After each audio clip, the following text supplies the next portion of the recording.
Hello and welcome to Solutions for today's top IT challenges, security, sustainability, and subscriptions. Today's webinar is sponsored by Pure Storage and produced by Actual Tech Media. My name is Scott Becker. I'm from Actual Tech Media and I'm excited to be your moderator for this special event. Now, before we get to today's great content, we do have a few housekeeping items that will help you get the most out of this session.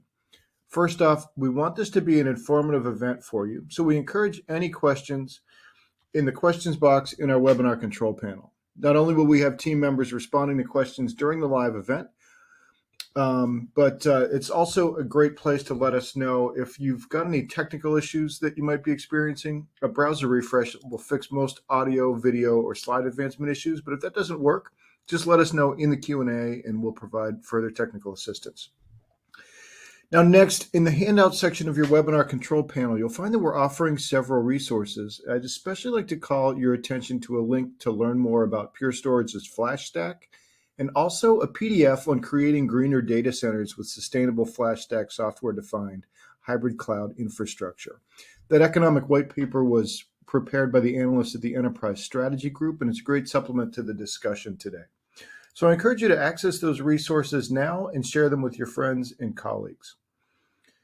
Now, at the end of this webinar event, we will be awarding a $250 Amazon gift card to one lucky registrant. Of course, you must be in attendance during the live event to qualify for the prize. Official terms and conditions of today's prize drawing can be found also in your handout section. Just scroll to the bottom and you'll find the prize terms and conditions link there. And with that, let's get to today's fantastic content. It is my pleasure to introduce you to our presenters today. We've got an all-star lineup here, but I'll turn things over to Brian Farrar, who's Senior Solutions Marketing Manager at Pure Storage. He's going to act as MC for us, and he'll tell us more about Dean, Carlo, and Joe as he introduces them. So take it away, Brian. It's Brian Farrar. I manage marketing for FlashStack. And we'll serve a little bit as your MC role today. This is today's agenda. We're going to talk about sustainability, which is emerging as perhaps the hottest topic in IT this year. We're going to then morph into our evergreen offers, which not only provide subscription alternatives for your IT purchases, but also in and of themselves are quite sustainable. We're going to talk a little bit about the roadmap for FlashStack and our latest CVDs. Finally, I'm going to mention a bit about data security, since it is also a top-of-mind topic for everybody. And then we'll close out with the raffle. So with that, I'm going to introduce our first speaker, Dean Wooten. Dean is one of the gurus who is leading the corporate sustainability program for Pure. And he's going to give us a little bit of an update on what we saw in terms of sustainability at Cisco Live last week, and what Pure is doing around sustainability. So go ahead, Dean, turn it over to you. Thank you very much, Brian. Yeah, morning, everybody. So I suppose the Cisco Live journey, it was based in Amsterdam 3 weeks ago. And the whole sustainability journey started as soon as we arrived at the airport. And getting off the plane and queuing for a taxi, and a Tesla arrived and took me to my hotel. And I was speaking to the taxi driver on the way there, and the Amsterdam airport has, we'll go into a different in a second, but has 85% of its taxi fleet are electric vehicles, and they have a goal to be 100% electric by 2030. And this is just one of the ways that as soon as you put your feet on, I know, mental. So as soon as you put your feet on the floor in Amsterdam, you're taken to your hotel or your next place of work, and 9 times out of 10, it's going to be an electric vehicle. The theme as a whole for Cisco Live was around sustainability. The first thing you'd notice when you came to our booth, and to everybody's booth, there was no swag allowed on any stand. Okay, so the years of us giving away socks and jelly beans when we go to a Cisco Live are over. You have to get a QR code to get some content. And I was fortunate enough to present on the Monday on the partner session sustainability stage, and I really wanted to tell everybody about our energy story. And like you will hopefully seen over the last sort of 6 to 8 months, we've really doubled down and focused on the energy saving capabilities of our products. Yes, from an energy savings perspective, but also from a reduction in rack space and the 10 times more density. And this has really been born out of a number of issues. So I've been with Pure for just over 5 years now, and when I started with Pure, you get the Sales 101 deck, and our energy saving capabilities were probably slide 11, 13 of that Sales 101 deck. You know, the first 2-3 slides were all about performance and applications and dedupe rates and all of that great stuff. But our energy story was further down that deck.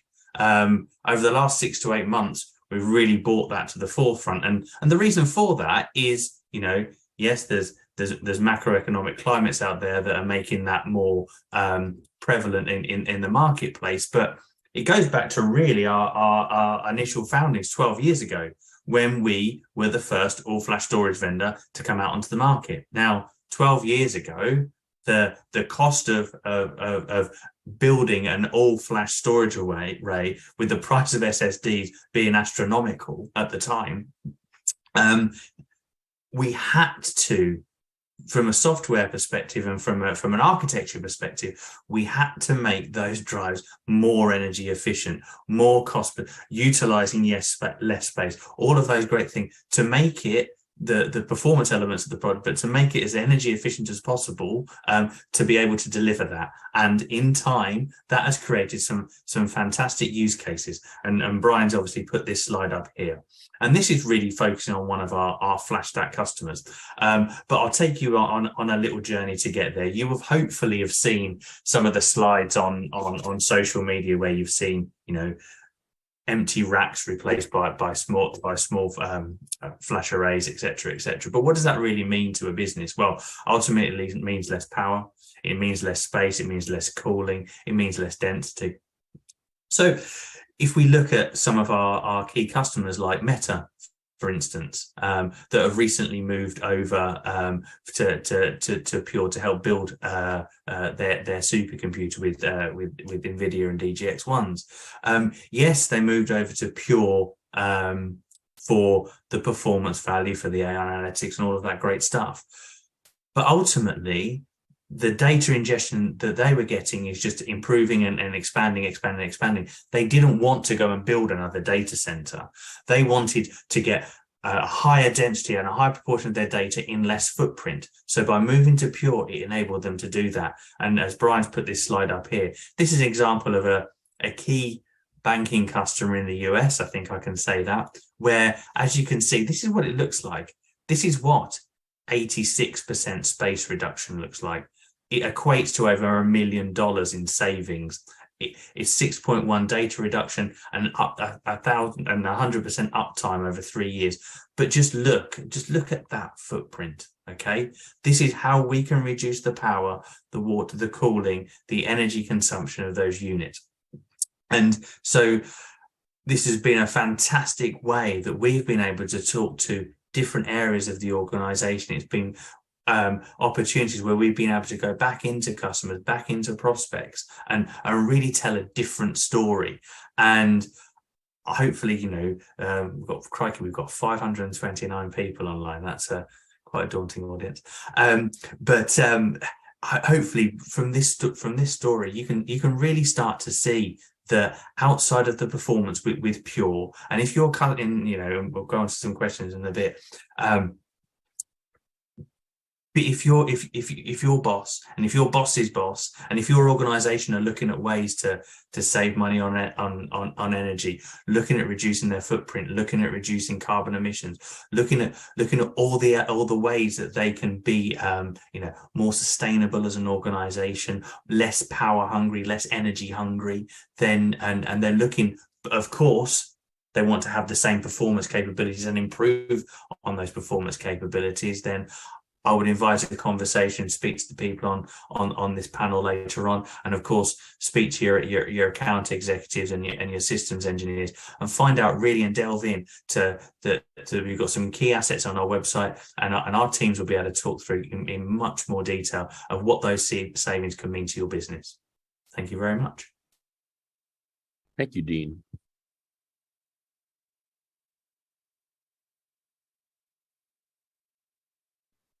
Pardon me, struggling with the mute-unmute technology.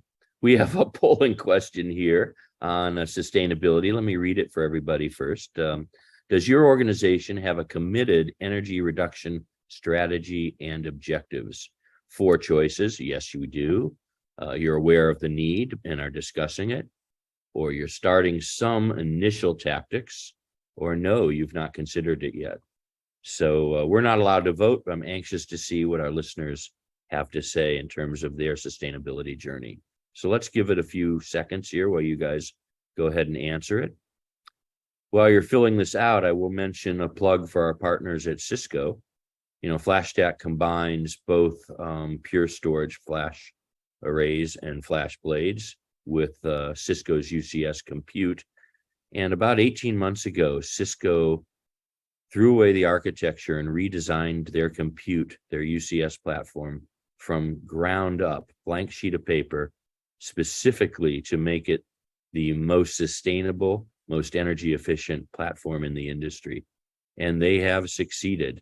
IDC wrote an amazing paper, which we can share with you if you like later on, about what this means for the future of computing. And so we're very proud to partner with them. Finally, both the storage and the compute sides match up in terms of sustainability and energy savings. So I don't see, Emily, I am not seeing any results yet. Oh, here we go. Thank you. Okay, this is really promising. Looks like so far about 70% of you either have a committed sustainability strategy or you're aware of the need and discussing it. That is fantastic news. And it's fantastic news because apparently, unbeknownst to me before we started looking at sustainability, data centers and IT are one of the biggest energy hogs in the universe. So it's up to us in this industry to fix that. So good on you, as they say in the UK, Dean. I think that's what they say. Exactly. Yes. Thank you. I'm up with my colloquialisms. Good on you for 70% looking at this need. I think with that, we can probably move on to our next speaker, and this is Carlo Rizzolia. Carlo joins us from the UK, as you'll be able to understand from his accent. And Carlo's going to talk a little bit about our Evergreen strategy, which has implications not only for sustainability, but also for cost savings if you look at various subscription models. So with that, I'm going to turn it over to Carlo and put up a slide about Evergreen for everybody. Yeah, thanks, Brian. I hope everyone can hear, the Western UK accents very, very well. So, but yeah, definitely. Good afternoon to everyone who's this side of the pond. Good morning to everyone who's that side of the pond. So yeah, very, very pleasure to be here. So Dean just mentioned Cisco Live, which was a great event. And obviously, we had the chance to confirm that what the trends are for the market. And obviously, the 3 S's that gives the title to today's discussion, security, sustainability, and subscription, were obviously, much ahead over there. I would add also a huge interest towards Kubernetes containerization. So Portworx, I'll very quickly mention that, and overall data mobility as a differentiation. So my opinion, without trying to be humbled for the colors we represent, it seems like the market is kind of following pure storage rather than being the opposite way around. Because I would say that secure, we always were. And now we much more are, considering what we allow, also considering the big portfolio of allies or tech partners we can count upon, and the opportunity that our systems give their softwares to reach. and also our safe modes, which really is a revolutionary way of having everything protected without, the need of being surveilling everything that goes on, because this is on us, on Pure. So that's for security. Sustainable, again, as Dean says, and also, I would add that we always were, because considering TCO, total cost of ownership, we always offered a great deal of improvement if compared to any other of our competitors. And subscriptions, I would say that we always offered their benefits. So it was in our DNA. In fact, even if you remember, like our old slogan was subscription to innovation, which it was old for us. So whatever is current for the market is old for us. So we really have a look towards the future here. And why did we offer these benefits already? Is, given our Pure very own evergreen engineering model that, granted non-disruptive upgrades, perhaps, so without any downtime and without rebuys. So let's say that our customers do not need to rebuy for the space that they've already paid for. They pay only for once. Latest available technology. It was always happening with our, of course, engineering model, but also the fact that the latest products of ours, which is the FlashArray//C, which we call it a repository storage, but really is built for restore. So it's not just a backup storage, which would be built upon data ingestion. We really think about restore, which is what really, really matters. It's built upon QLC technology, QLC Drive, which is, let's say, the latest evolution in flash storage, as well as the FlashBlade S. So QLC Drive is already available by Pure. And scalability. So we were always scalable up and down. So maybe many of our customers were very appreciative of the possibility to rethink on their investments on the go, especially during those couple of uncertain years. And these principles are maintained out of our, subscription offers, which is obviously, triple at this stage. So we have one extreme, which is what we call the evergreen forever, that thinks of CapEx investment tendencies. So it respects companies that would like to maintain their way of spending with an architecture that it never goes end of life, it never goes end of support. And it evolves within the software. It evolves within our customers' needs. So no needs for upgrades, no needs for rebuilds of an existing application. So this is on one extreme of the range. On the other one, with Evergreen One, we offer a fully licensed availability towards our entire portfolio. And there's not much to add on that. And on top of that, we also offer a middle step, which is called Evergreen Flex, that respects organizations that like to go towards what they know already on a CapEx point of view, but also allows some financial exploration as well. So Pure adapts to our customers' financial preferences. And none of those financial models is in conflict with any existing or previous CapEx investment. So we have to really point upon that. So we guarantee this way, a great deal of data mobility, which is kind of unique, if you ask me. So we're having these conversations, more than once at Cisco Live. And why is it kind of different? So let's keep this triple way of explaining our points here. So we understand that modern applications or cloud native applications are pivotal in today's world. And we are, by the way, cloud agnostic. I'll probably spend a few seconds on that as well. I'm very conscious of time here. But we also understand that legacy applications are our customers' business history. So we point upon, and I would suggest for everyone in the audience to go and check on our CEO's interview. So Charlie Giancarlo was interviewed by NASDAQ. I think it was in half October. And without any spoiling, we point upon a private cloud operating system, which will be critical to everyone very soon.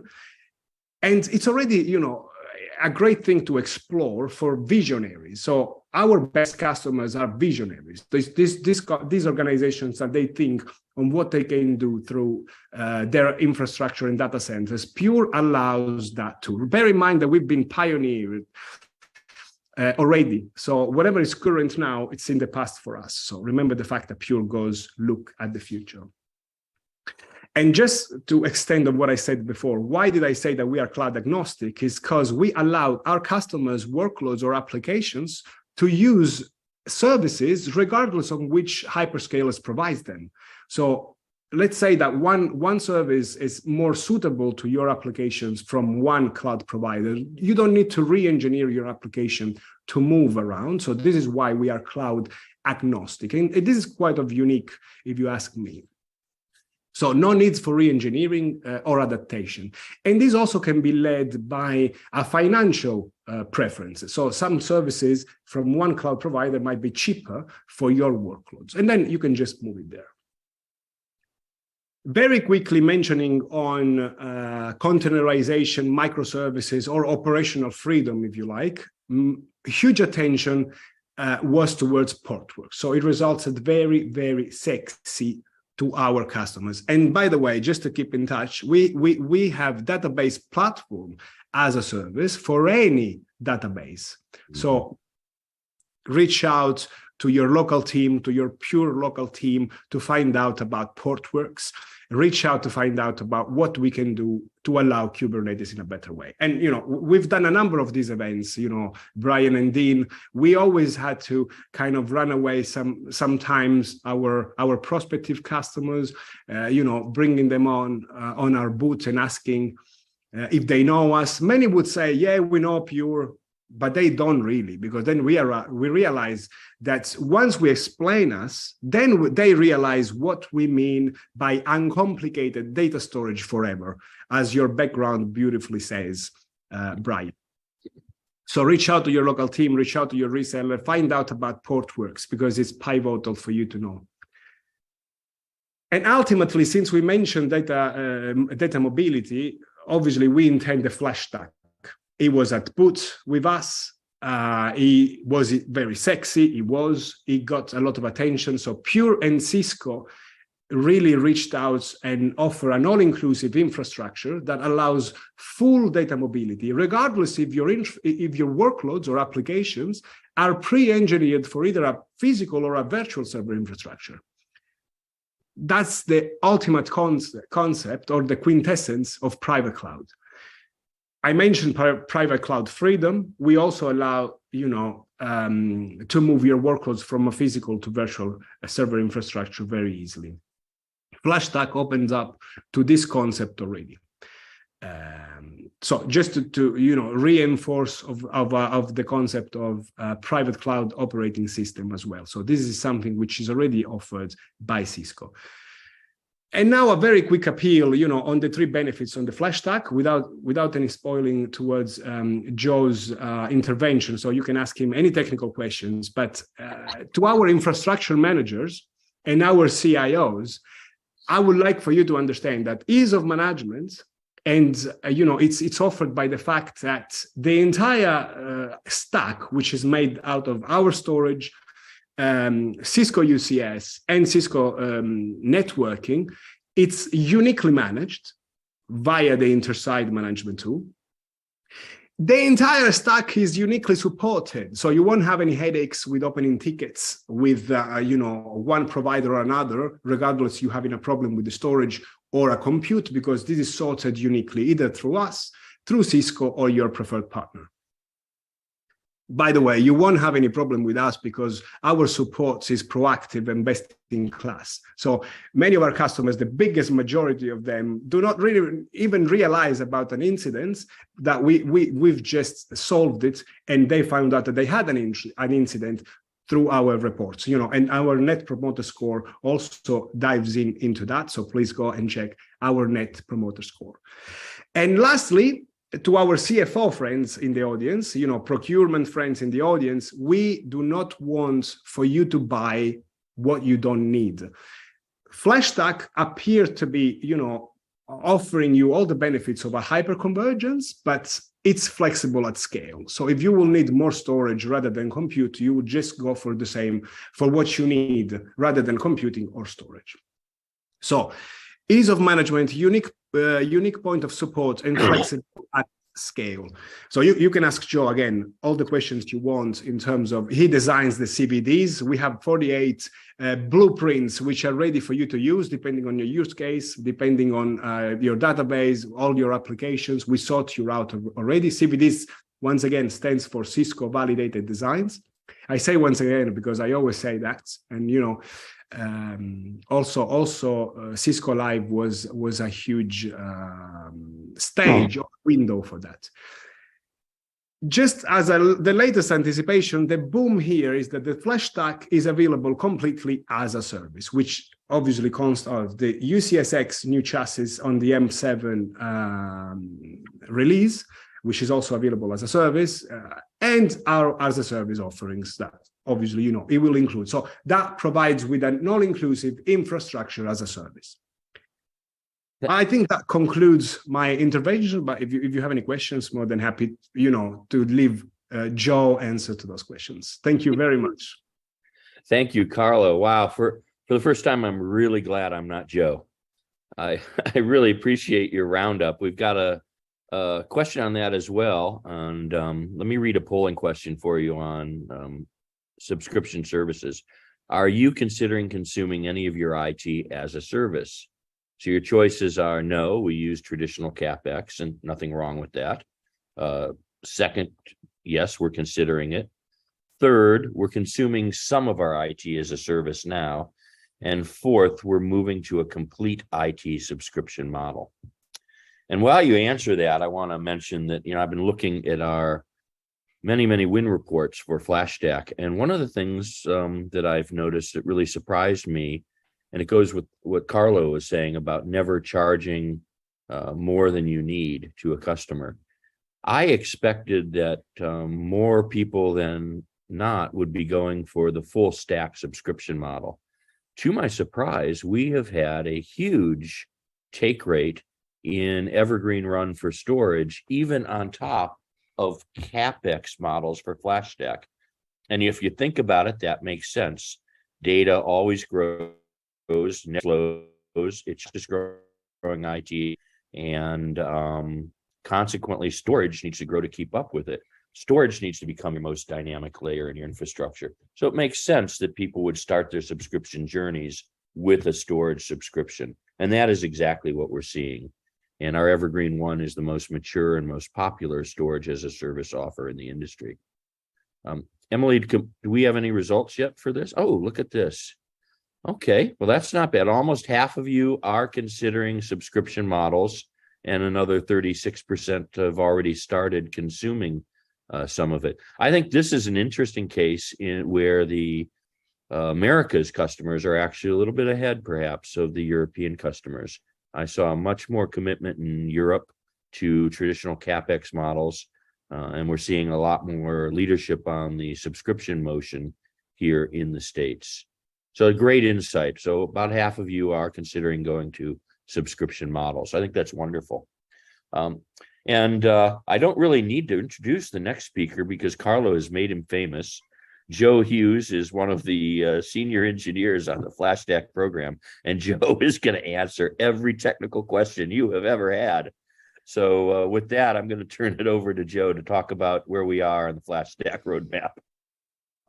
All right. So howdy, y'all. I'm Joe Hughes. I am the senior solutions architect focused on FlashStack here at Pure Storage. Obviously, I'm the one that they bring in whenever there are questions or just wanting to show off all the nerd knobs that we can turn behind the scenes. But really, as we talk about Cisco validated designs, right, we can hit on some of the same points as we were talking about for sustainability, for security, the long-term investments, right, whether we're talking towards our engineering and our architects in the audience, or we're talking towards the CFOs and CEOs in the audience. Right. It's just different aspects of the same story that we have here. You know, we've already mentioned that we've seen the first re-architecture in 12 years of the Cisco UCS platform as we moved from the older 5108 chassis and B series blades up to now the 9108 chassis and the X210C compute nodes that we have, right? Because we're now classifying everything as nodes rather than blades, because we're expanding out into options for other shared resources inside of this model, right? So we're moving these models on the Cisco side, on the Pure side. It's just a kind of massive revamp of how we're producing these assets based on how customers are actually using these and have these needs in the field. The biggest thing that we're trying to do with these Cisco validated designs is go beyond speeds and feeds and show everybody how they have the capabilities to address real world use cases, right? All the way down to the actual application level of what is it that we're seeing? What are the pushes that we have coming from the field of newer technologies that we need to show validation for and legitimately help people actually just go deploy some of this stuff, right?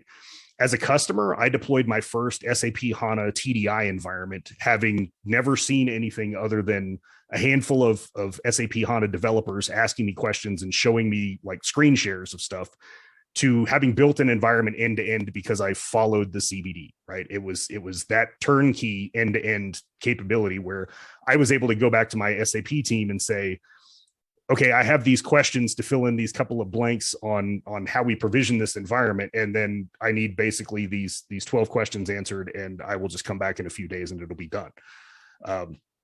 That's the level of focus we try and have with a lot of these validated designs, right? We really want it to be an end-to-end use case, an end-to-end reference architecture that somebody can use, right? But also still have the top level summary of what are the actual issues that we're trying to address here, right? What are the things that have to be in here, that we have technical requirements and solutions requirements that, right, we've got to meet the needs and be able to check the box on all of these backing requirements for us to call this solution complete. And that's one of the big things that we're pushing for with Pure Storage overall, is we're switching to a model where a lot of the solutions work that we're doing, right? And I sit on the solutions team.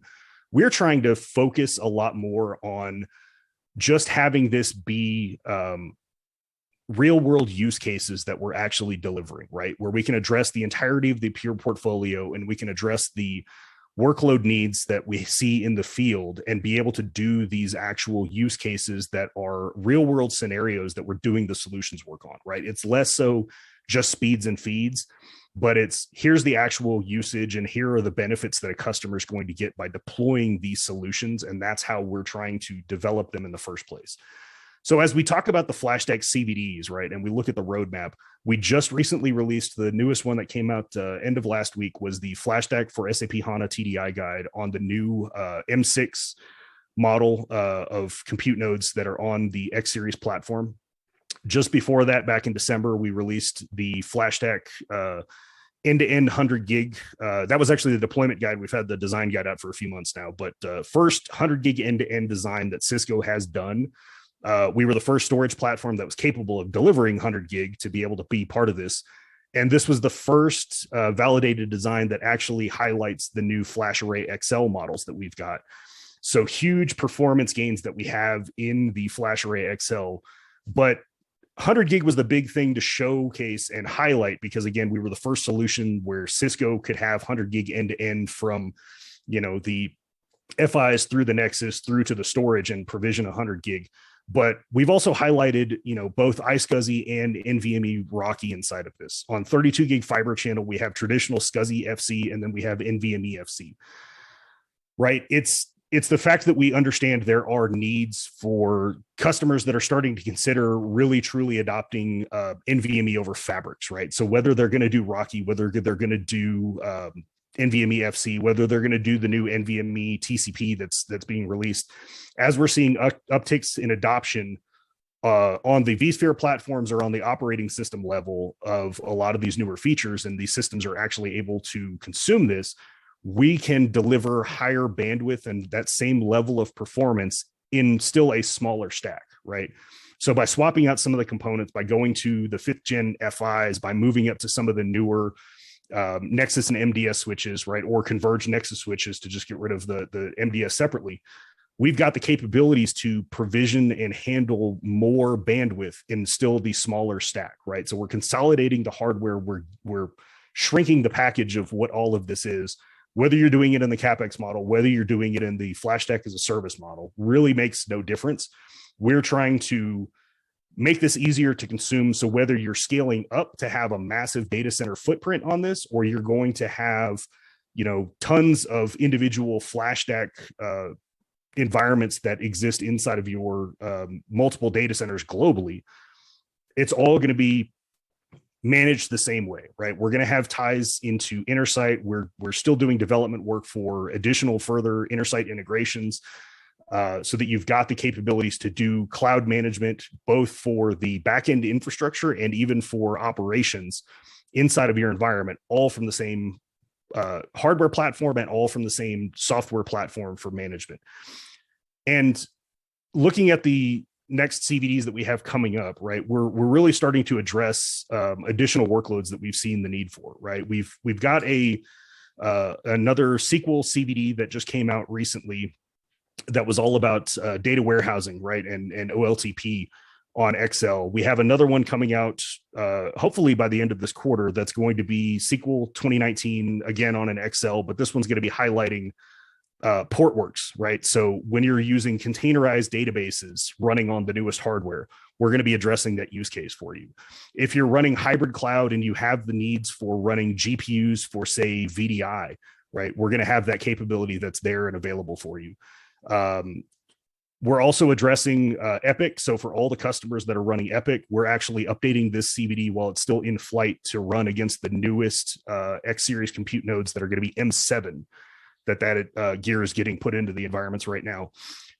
And then for the cloud native workloads, right, for people that are starting to see the significant adoption of containers, we have another CVD that's in the works that's going to be FlashStack hardware, Portworx running as the data service layer inside of here, and then actually OpenShift as the container platform, right? So we're going to do bare metal and virtualized container platforms that are going to be living here for customers that are trying to run containers inside of their environment.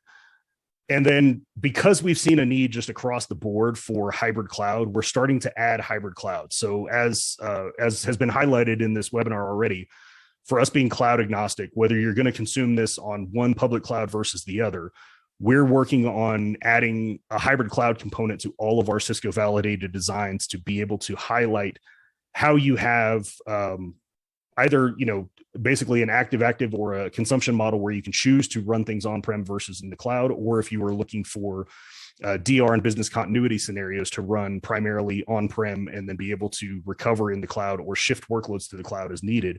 We're going to be addressing all of these through adding a hybrid cloud component to all of these Cisco validated designs.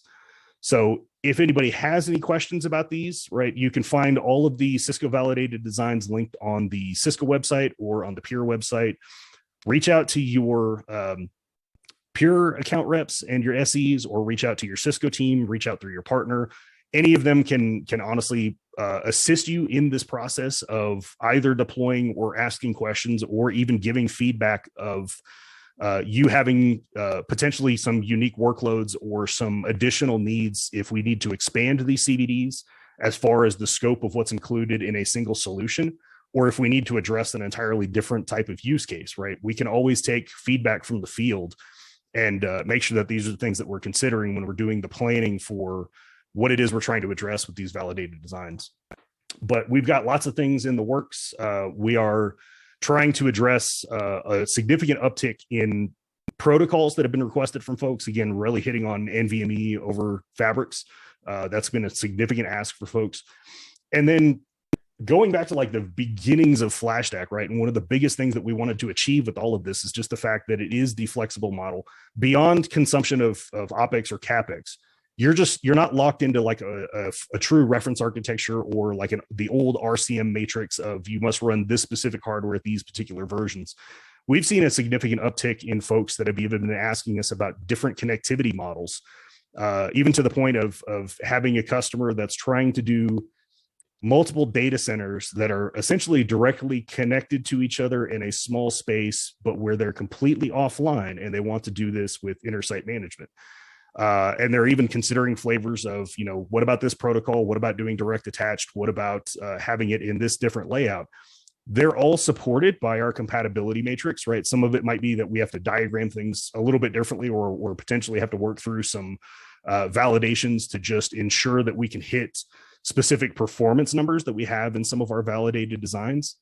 But in the end, it really doesn't matter if you're trying to run direct attached, if you're trying to run Ethernet, if you're trying to run fiber channel, if you're trying to run everything, right? All flavors of FlashStack are supported. They're in our compatibility matrix. If you have specific questions about versions or what has been validated or not, send that feedback to us, right? I'm about to go through some other validation testing, not only on the speeds and feeds of the performance of some of our different protocols, but to just validate and document and make sure that customers know, how can I deploy Intersight managed environment that's going to be running, say, direct attached, right? We don't have that documented now, but it's not a significant uptick for us to address that if there's a real need in the field to do some of these things, right? So this roadmap is long-term flexible because it's trying to drive both Pure and Cisco to put in the engineering effort towards what we actually see the need for in the field. And Brian, I think we had some questions to wrap up as far as FlashStack, primarily focusing on what it was people were looking at as it comes to containers and hybrid cloud. Sorry, I was still on mute. That's excellent. Well, do you want to cover those now, or do you want to let's take a look at those in the Q&A section, since we need to move on a little bit here, Joe, but we'll take a look at those Q&A in just a second.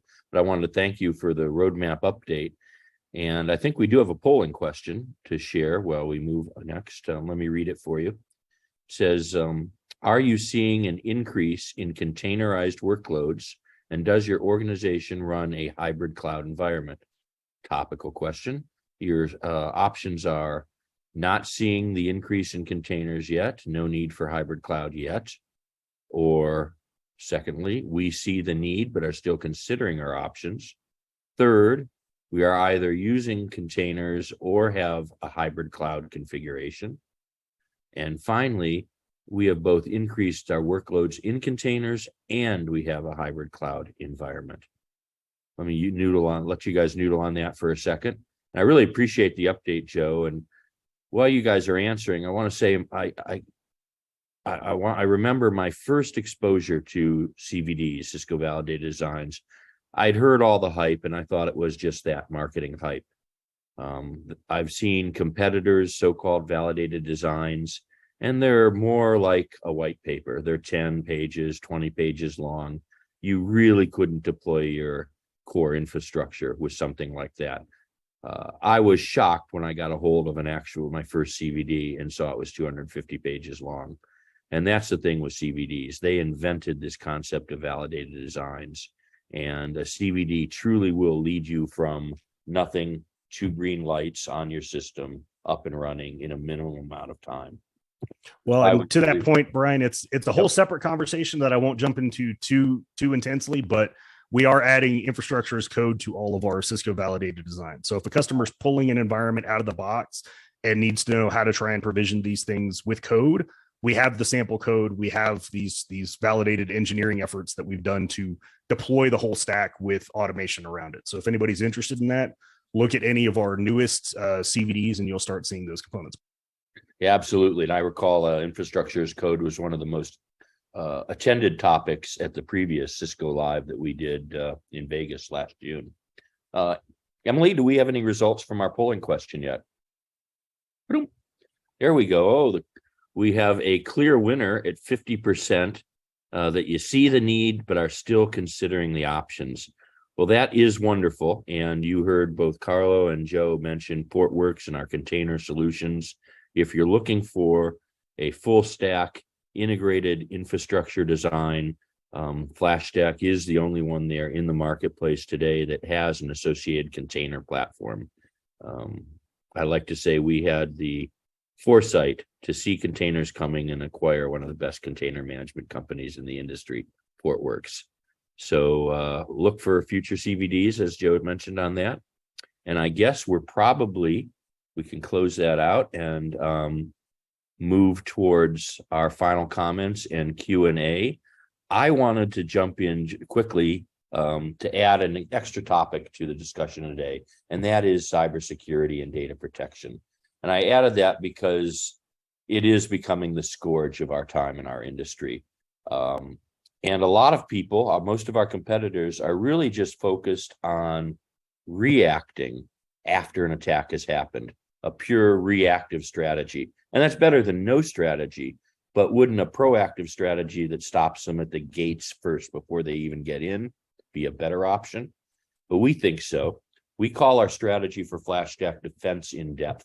And what that means is we are layering on best-in-class cybersecurity solutions to protect your data and your infrastructure. The idea is if the bad guys somehow penetrate one layer, you've still got other layers protecting your data. And the first layer we use is Cisco's comprehensive cybersecurity suite. Cisco is the leader in the industry in cybersecurity. They have a broader software solution set to protect you than anybody else in the industry. As evidence of the expert of their software and their people, Cisco helps train the U.S. government, NSA, FBI, and Homeland Security white hat hackers.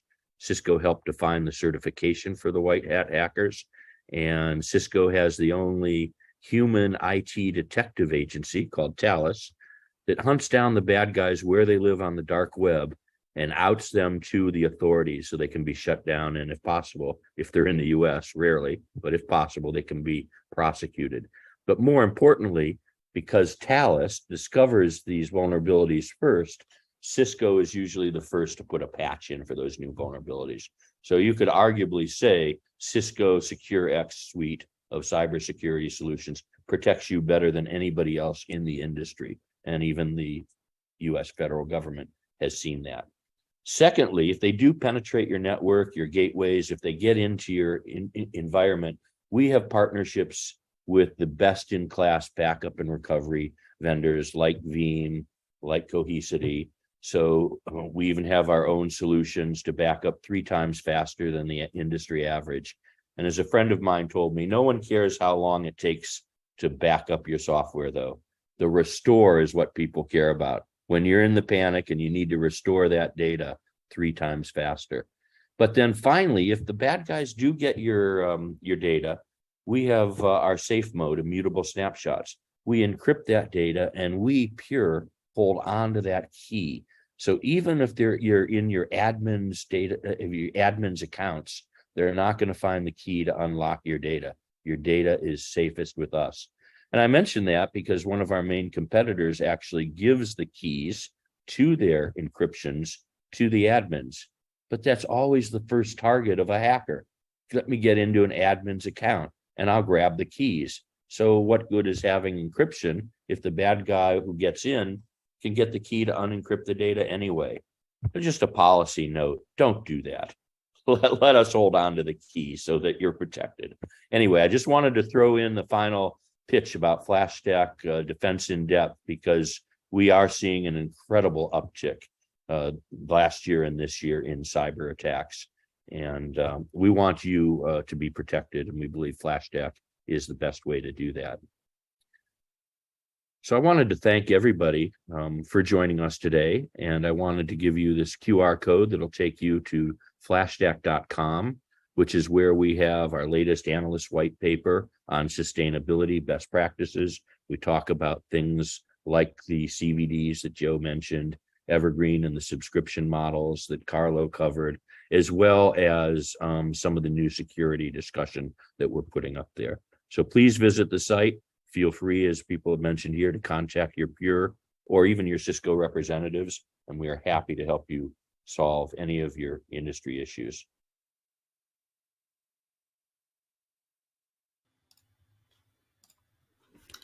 All right. Well, thanks to Brian, Dean, Carlo, and Joe for that great discussion and all those insights there. Really appreciate all of your time today.